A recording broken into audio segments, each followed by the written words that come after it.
all about control. My sister, what you say?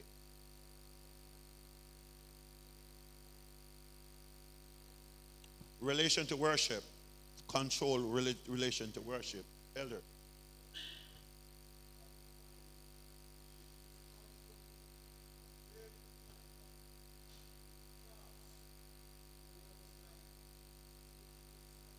Mm-hmm. Okay. Mm-hmm.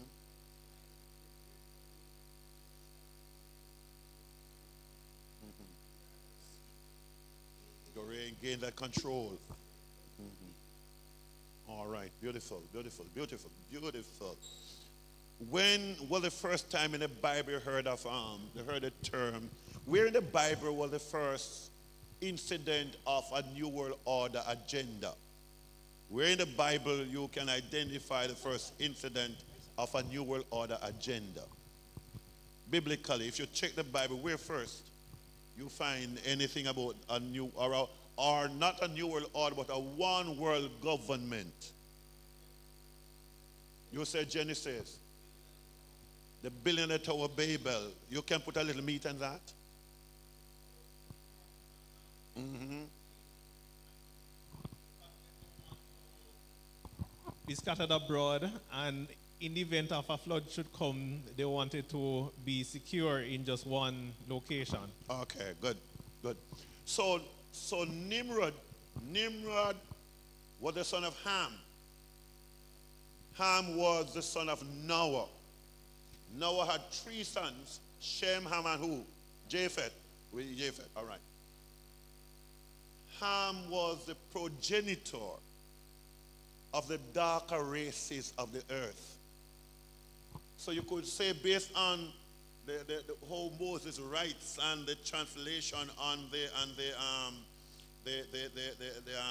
you call them now, the commentators, the commentaries, and you read the commentaries, being the progenitor of the darker races of the earth, you could say Ham was the father of the black people. Right, Ham. Now, when you study the New World Agenda, Elder, for the white people, they believe that black people is cursed. Do you believe you're cursed? You? You believe you're cursed?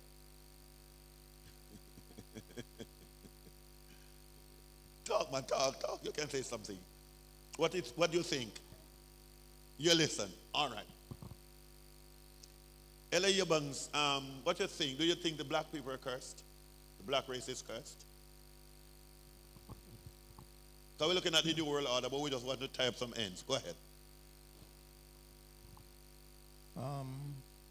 Yes, but I can't give the reason. We just can't seem to get anything to tie it down. Right. We can't seem to get to how the white race or some aspects of the white race can unify themselves. The black race, we always seem to have a problem because we're like unified. We're like crab in a barrel. All right. So you're saying while Caucasians are able to unite a little quicker or more faster, then the black race is find it a little harder to unite. All right, we want you to talk. We're going to make you talk because Bible class. Tell me, Ella. And could you have a roving mic, Ella? Okay, go ahead.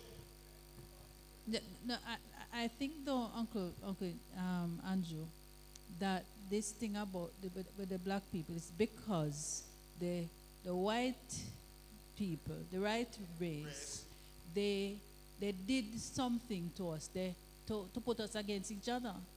So it is because of them why we don't have the ability to unite. But all right, beautiful. All right, you want to say, you say she said what you wanted to say. And she said it. It's Genesis that we were treated as slaves, and way back then as chattels. So as a result of those sort of socialization, the black race they were tricked in fighting against each other, always suppressing each other, and always doing that.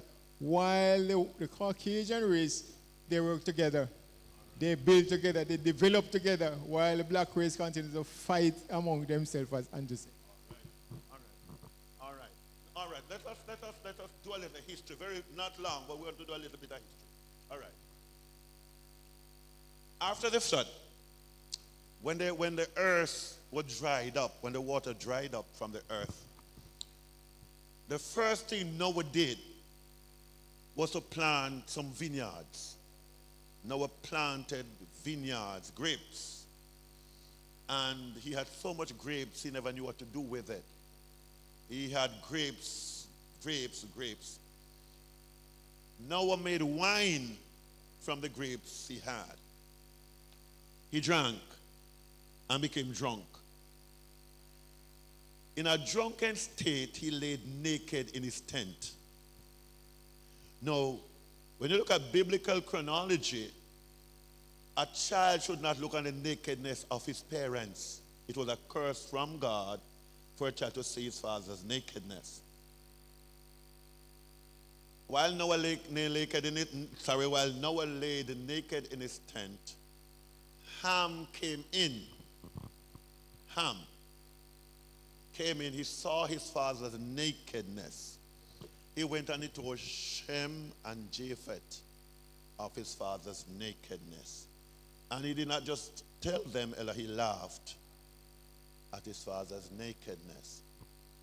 When Noah woke up and heard what Ham had done, Noah said, "Cursed be Ham." Noah cursed his son. Not just Noah did it, but the Bible would have done that because God said the son should not look upon the nakedness of his parent. So Noah cursed Ham. Cursed be Ham. A servant he shall be to Canaan.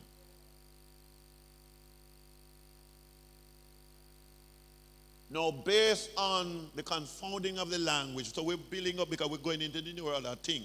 So to put some meat on the bone, at the confusing of the language at Babel, as Elder had said. You said it, right? Right.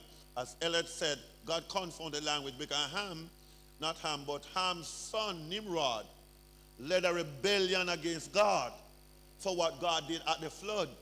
Because most of the families were drowned in the flood. So Nimrod rebelled against God, and so he builded Babel. So go to Genesis 11:6 and Genesis 11. You can write that down and read it in your private time.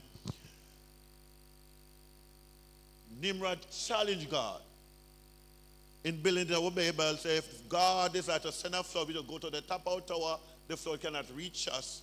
And the Bible says, and God came down to see what the sons of men did. And God said, if the people are one language and one speech, nothing will be kept from them that they plan to do. Let us go down and confound their language. In confounding the language, Babel came to a halt. The word Babel in the original language Hebrew means confusion. You know that they are bright people. So what happened is that people spoke one language, all the people spoke one language, they grouped up together and went a different direction of the compass. East, west, north, and south.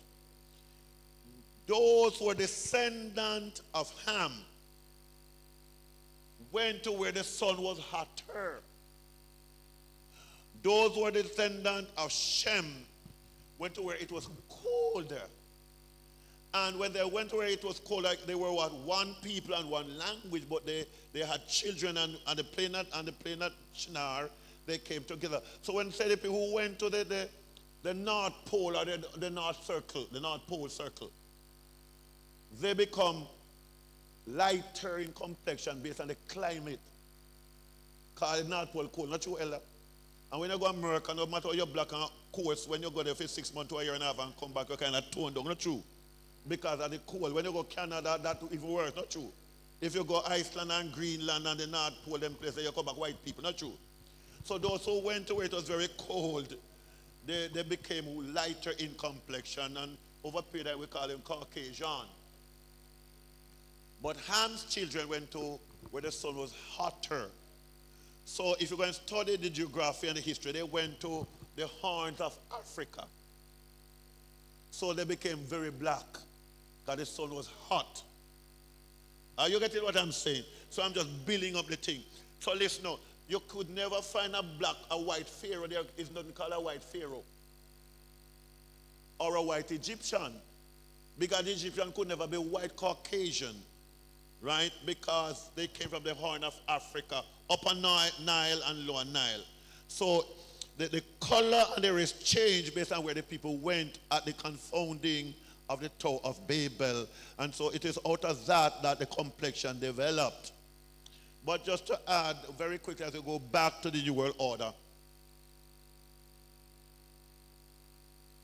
When white men, follow me carefully now, and I'm not a racist.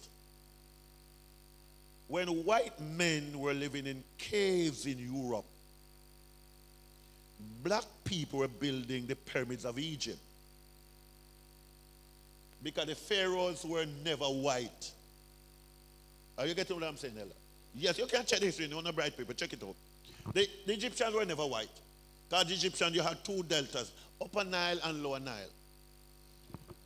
All the pharaohs came from the Upper Nile Delta, right? The Horn of Africa, that means they were very black people. So it was black people who built the pyramids of Egypt. They built the cities of Ramesses. Because Moses was never Caucasian, elder. Moses was what? Where did Moses' mother came from? Anybody remember? Who was Moses' mother?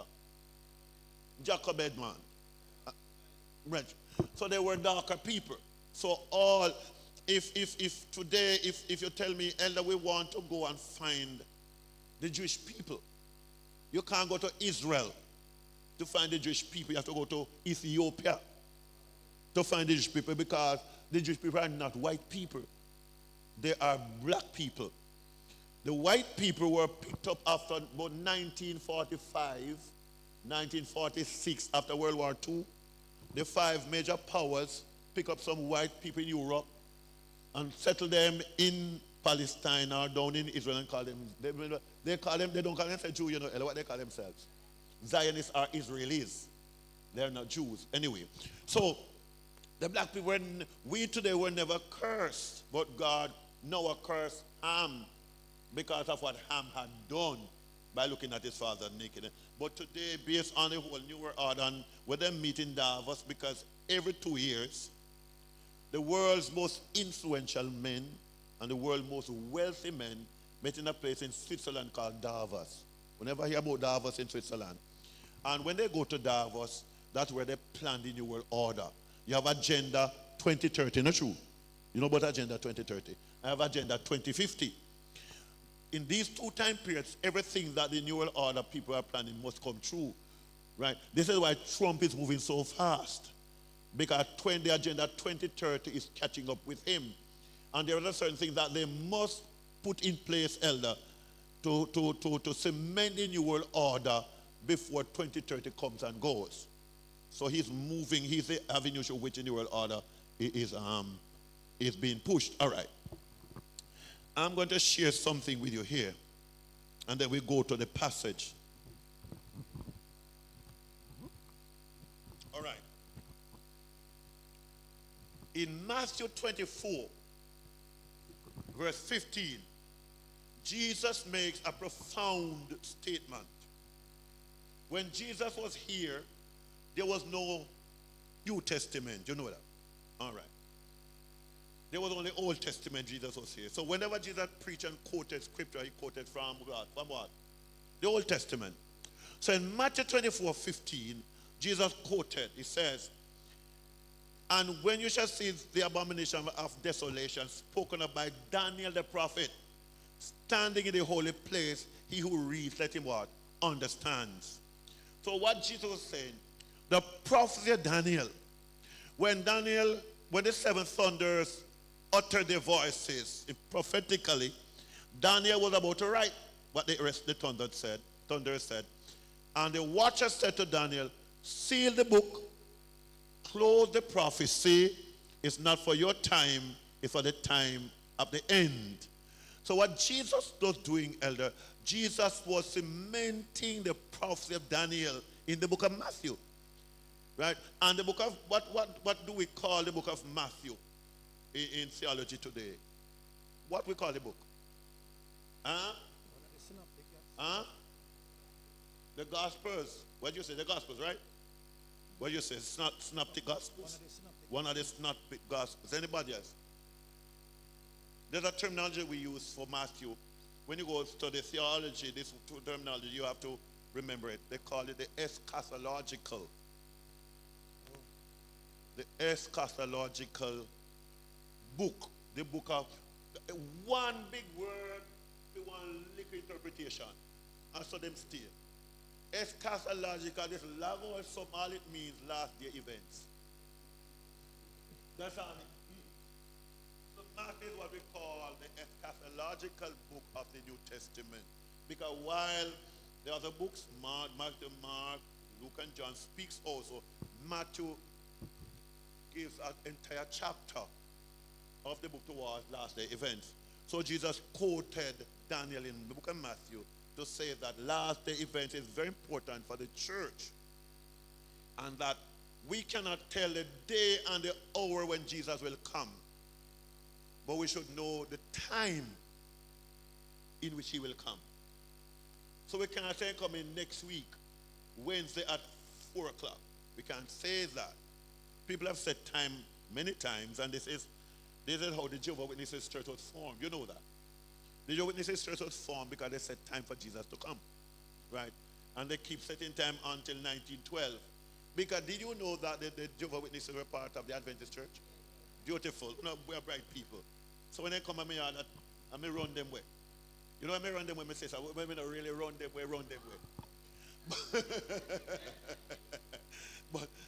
But I said to them, how do you come to my house telling me I must accept Jehovah and go to church on Sunday? How could that happen? When you come out of Adventism, I'm not going to church on Sunday. What if you know a better man? They know better, but we can discuss that in another thing. Anyway, so we look at the eschatological approach of the book of Matthew, and Jesus supported the prophecy. So we can't tell the day and the hour, as he said, but we must know the time. Because Jesus said, when you shall therefore see, when he said, when you see the sign being fulfilled, you know that the end is near.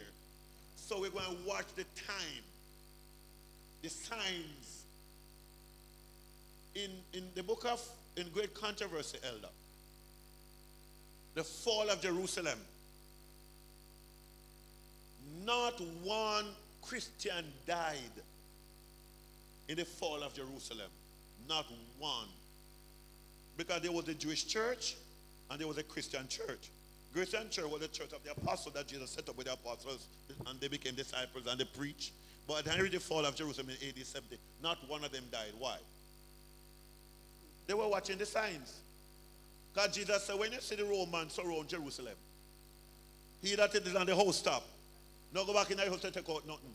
If you're in the field, just run. So when you go field, just dress up in your gold clothes and carry your walking stick with you. Have your shoes on your foot well laced up. Because movements are fast thing we are dealing with. Now, based on that, brethren, that means the church not ready then.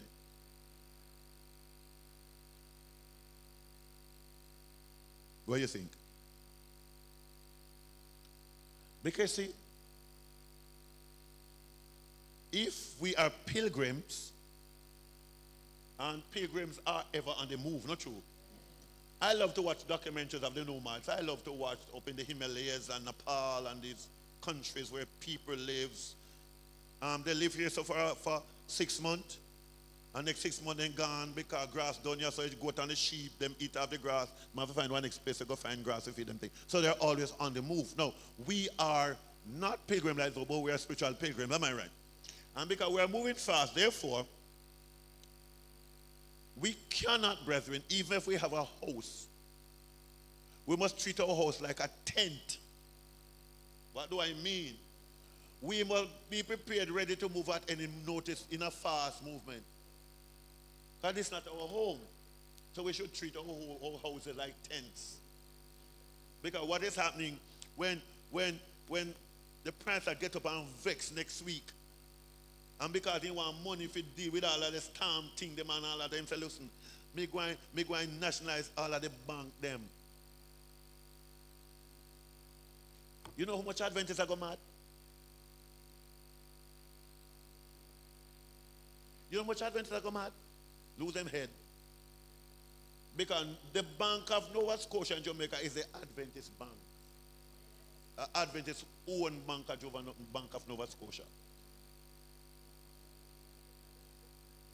All conferences, all churches, all Adventists of reputable character put their money at Scotia Bank. 87% of money in Scotia belongs to Adventists in Jamaica. That's a whole ton load of money. So I'm just building you up, but I want to share something with you. There are two agendas I want to share very quickly with you, and then we go to Revelation chapter 13. All right. I have here the papal agenda and the New World Order. The papal agenda and the New World Order. Because we believe a lot of stuff that will come in process is still to come down the road. The world don't operate like that. The American government don't operate in time like how we operate in time. They operate in time ahead. They plan 5 to 6 years, 7 years ahead. So if they have planned for 2030, 2020, in 2027, you can know all of the plans they put in place. Because you have to have what is called legislation. And then you have enactment. Not true. Not true, brethren. So you can legislate and enact one time. You legislate first, and so the president gets up and he speaks to his attorney general, and he asks if it's a male or a lady to write a legislation. It tells them what he wants in the legislation. The legislation goes to the lower house, which is the parliament. Am I making sense? Then it goes to the upper house, which is the Senate. Not true. And then a green paper is presented, prepared, and from that green paper is sent to the Governor General, and he scrutinizes it, because the Governor General cannot tell the Prime Minister, saying, I sign it, because the Prime Minister have more power than the Governor General. Not true? Yeah, man, because it is the Prime Minister that hires the Governor General, because you can't tell him no, because he works at the behest of the Prime Minister. All right. We're going to get into that, but another study. So a legislation can be draft any moment, and then it is put down, elder, for a time. And when the Prime Minister, the President is ready, he enacts the legislation. So this is where the surprise is going to take place, because many people believe that it have to be written, and it will be written in the future. Now, in 1998, August, I was working with the government then, and I can't tell you where I work, but I was in a position to observe certain documents at the time.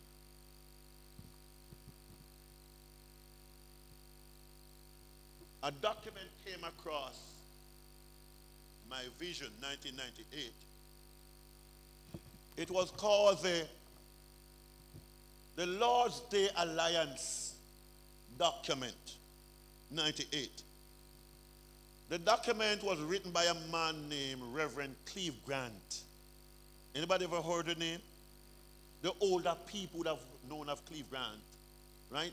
It was Cleve Grant who prayed that 12 o'clock prayer. You remember back in the days? Everybody fall in love with Cleve Grant. They never meet him, but just invite him on radio. I prayed that 12 o'clock prayer there. Right? He was head of what we call in Jamaica the Lord's Day Alliance. He wrote the document. The document was sent to the Vatican. The document was signed and sent back to Jamaica for legislation. I held it in my hand. So, Sunday law legislation will not be written again. It has already been written. It only will be enforced.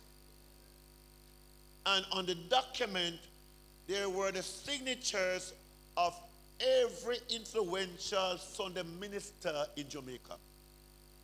They add their signature to the document.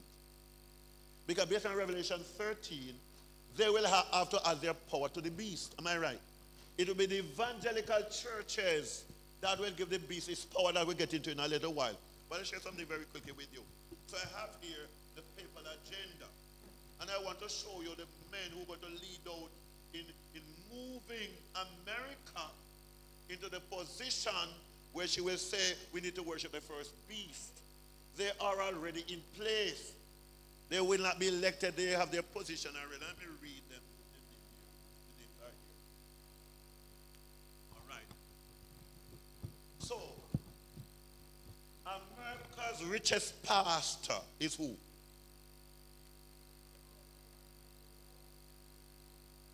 America's richest pastor, Kenneth Copeland.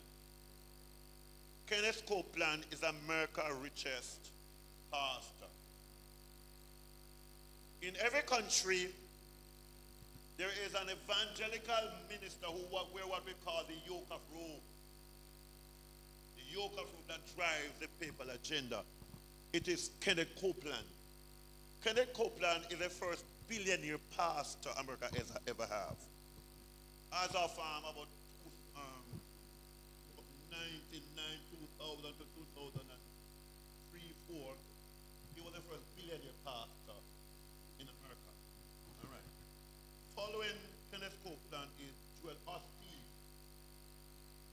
the second richest pastor in America.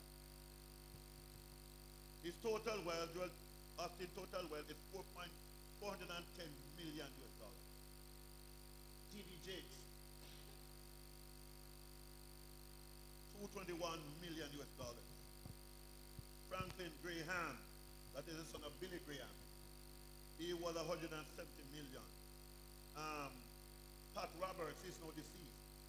He was the founder for the 700 Club that controlled politics in America. Because it was Pat Roberts' organization that determined who became president. So I remember October 2016, I was at a place in Manchester called Roses Valley, in Upper Manchester, the border of Trelawney, Balaclava, a place called Balaclava. Anybody ever heard of Balaclava? Yes, man. So I was at Roses Valley up in the hills there doing a crusade. But the union had a meeting at the union office in Mandeville, and they invited all the evangelists and pastors to come to the meeting. Now, at launch, it was at the height of the 2016 general election in America. Trump was running against Hillary Clinton. You know, remember 2016? All right. Now, at the meeting that at launch, almost every pastor from the union, from West Conference, all the conferences, you know, Adventist of politics, you know that? You don't know that when they love politics? You're not sure? Yeah, man. Adventists love politics. And most Adventists are paying people. Adventists love paying people bad. Bad.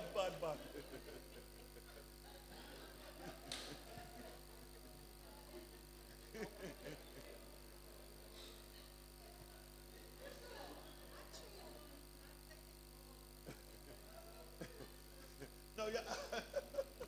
No, this is what Bible class is all about. Come on. This is what Bible class is all about. No, your church. Follow me, your church. No, let me tell you. The Adventist church is the largest block of a Christian body on the island. So any political side we take on always wins the election. Now, H.S. Walters that we spoke about, and this is really the liberty we're talking about.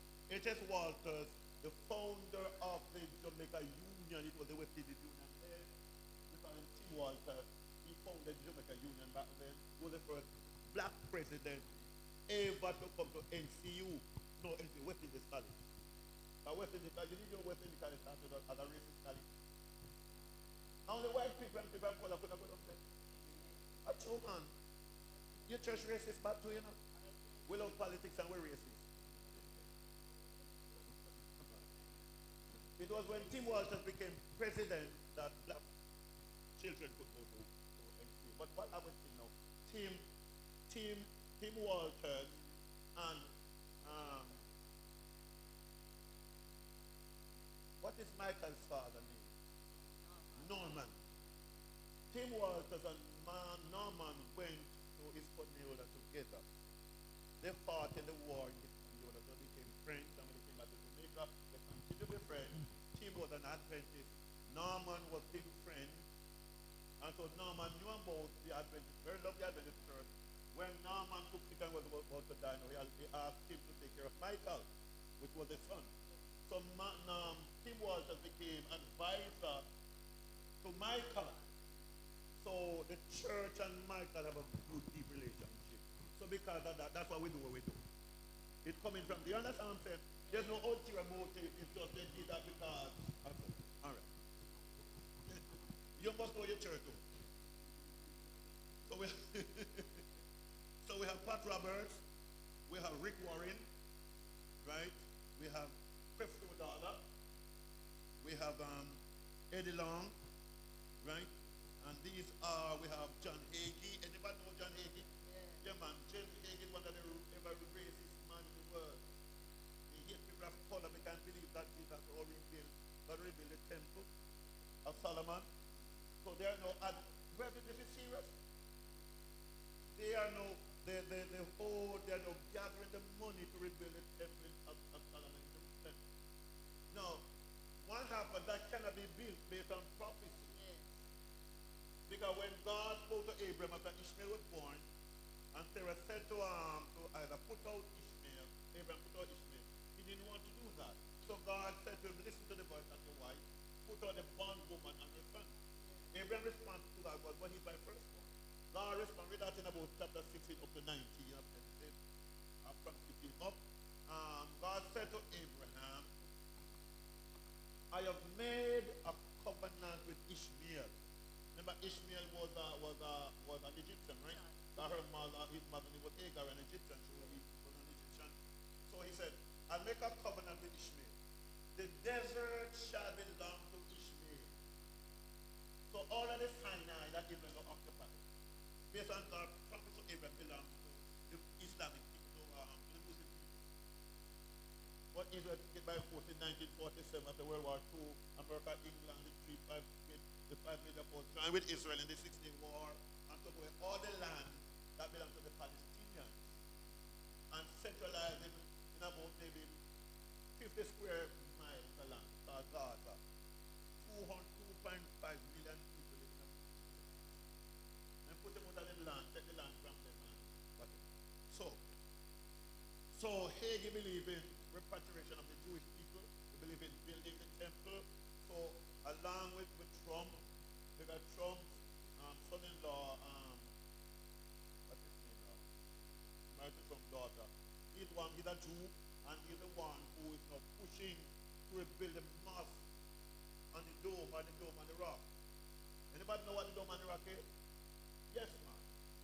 The exact site where Solomon temple was built, the old temple of Solomon, first temple Solomon built. On that spot, you have a building called the dome on the rock. It was built by Ottoman the Turk in about 19-something, 1914, 1915, somewhere there. Ottoman the Turk built the dome on the rock. Now, outside of Mecca in Saudi Arabia, the dome on the rock is the second most holy shrine in Islam.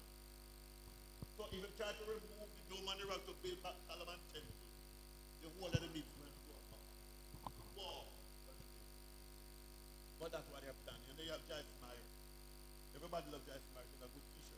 But she's part of the people agenda too. All of these things I've mentioned, they're part of the agenda. They are already in place. These group of people are already doing their the work underground to build up for the world order agenda. But they are the religious part of it. Then we have now the Luciferian agenda of the New World Order. They have combined both of them. And the Luciferian agenda, now there are a group of men and women in the world that meet in Davos every 2 years and every year to plan the New World Order. All right, so the first person and the group of people that is leading what we call the Luciferian agenda is Elon Musk. Elon Musk, right? Elon Musk is now the world richest man. Am I right? You know that, all right? Then after Elon Musk, we have Bill Gates. Bill Gates, then we have his wife, Melinda Gates. Then we have George Soros. Then we have Oprah Winfrey. All of who love Oprah, bad, bad, bad. Oprah is a Satanist. Can I say that again? Oprah Winfrey is a Satanist. She is head of the Kabbalah and the high priestess of the Church of Lucifer.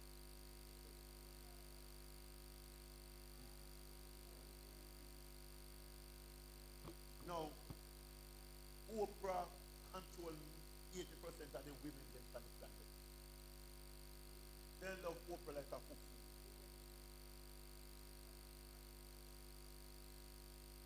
But she is the high priestess of the Kabbalah.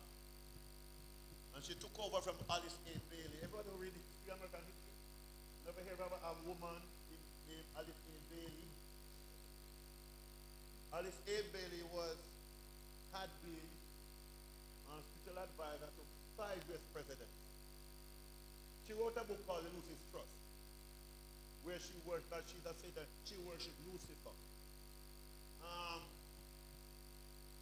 There was a book we had called, written by, what was his name now?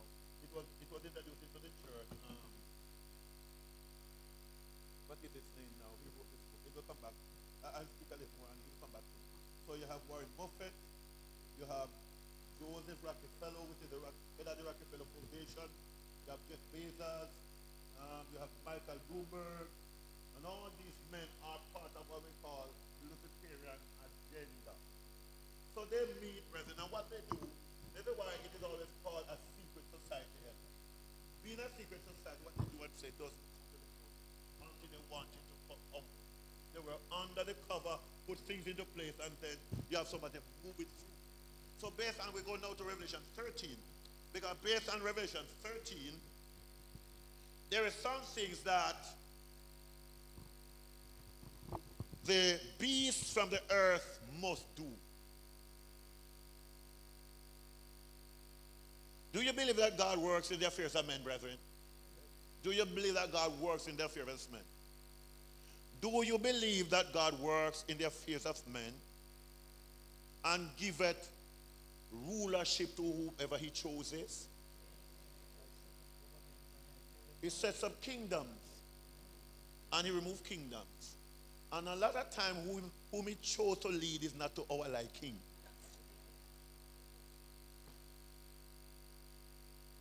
In 2016, when I became a laughing stock at the union when I was there, because they laughed at me.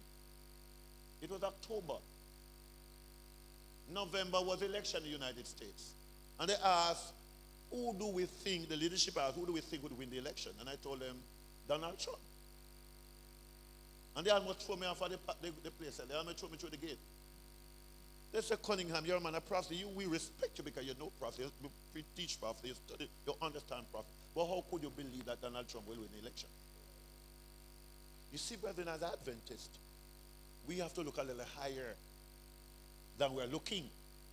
That the things will be happening, and because we're not focusing, we miss what is happening. You see, brethren, let me tell you. Hillary Clinton ran in 2016.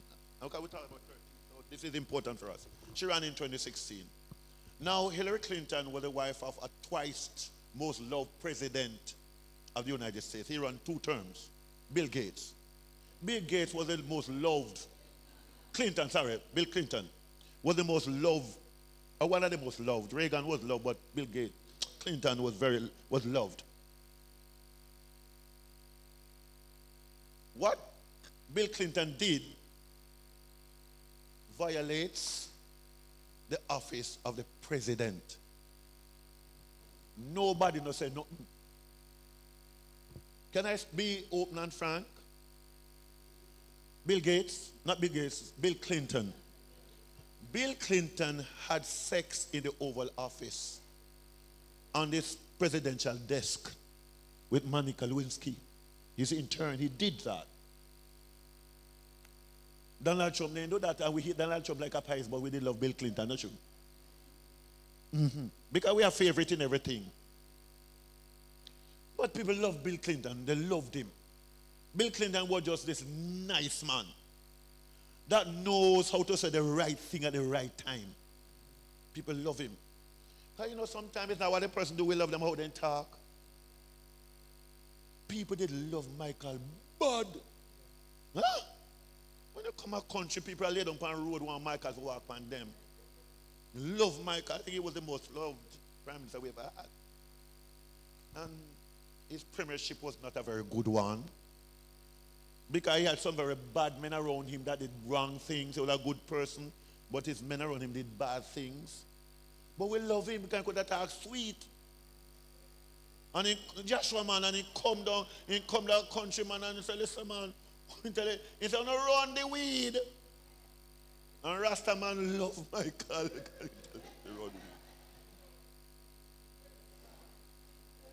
And him say, listen to me, money I got jingling on the pocket. And every poor Jamaican say, who? A Joshua that if he say it go happen. We love what people say. That's how human beings are. So we love Clinton. So when you look at the whole thing, Mrs. Clinton was what we call an institution in America.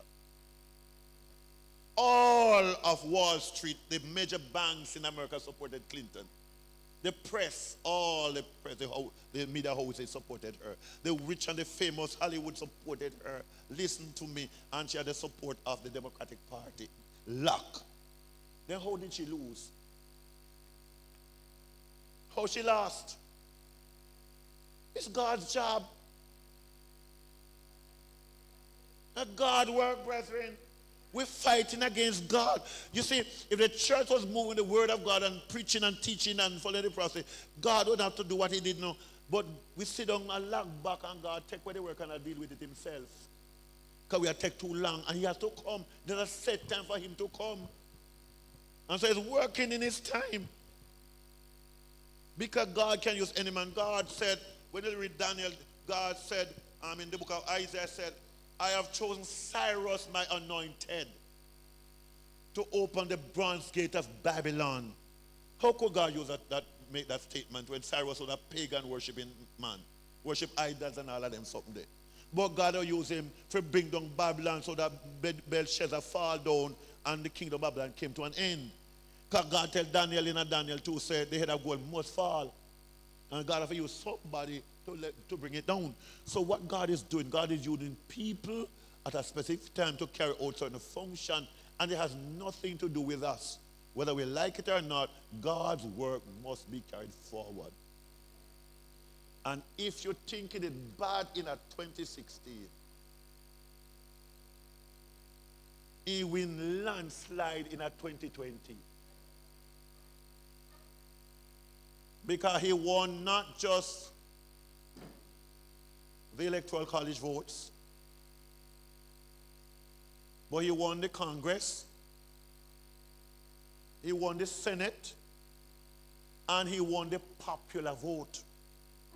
He locked it down. Let me tell you how it works. In America, the Congress writes the legislation. The Congress writes the legislation in America. Then the Congress sends the legislation to the Senate. The Senate is a court. The Senate votes this legislation, and then the Senate sends the legislation to the president for signing. If the president controls both Congress and Senate, his legislation cannot but go through. Because I control the two houses that deal with legislation. But not just that. In 2016, Trump assigned 4 judges to the Supreme Court. That makes him the only president that had the most judges that sit at the Supreme Court. Now, when the Congress falls or fails, when the Senate fails, it is the legislature that brings the checks and balances to the power of the president. That the judges and the Supreme Court say, hold it. You have moved too fast. We have to stop you. But if you have the majority of the judges, elder, that sits on the Supreme Court, when the vote goes up to the Supreme Court, who are going to win? Are you going to win? So the thing set in motion, brethren, that this cannot be reversed based on the prophecy.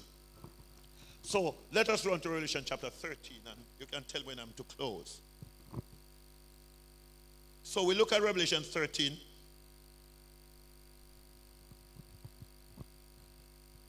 Okay, 13.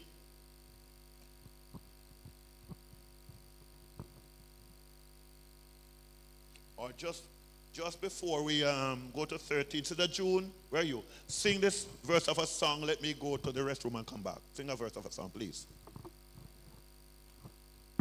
I will sing of Jesus' love, sing of him who first loved me, for he left bright ones above and died on Calvary. I will sing of Jesus' love, endless praise. My heart shall give, he has done, that I might live. I will sing his love to me. Oh, the depth, love divine, earth or heaven can never know how that sin as dark as mine can be made as white as snow. I will sing of Jesus' love, endless praise. My heart shall give, he has died that I might live. I will sing his love to me. Thank you very much. All right, for those of students of prophecy, I ask a question as I go to Revelation chapter 13, 11 down. We're closing on the presentation in a while. I ask a question. Do you know when the date when the papacy came into existence? What date? The papacy. It carries a date. Anybody knows? All right. Let me share the date with you. It was 538 AD. 538 AD was the date when the papacy came into existence. All right. From 538, the establishment of the papacy in 538. It is the first time in the history of the papal church that the sea beast, follow me now, the sea beast, verse 1 of chapter 13 to verse 10 refers to the sea beast. It's the first time in the history of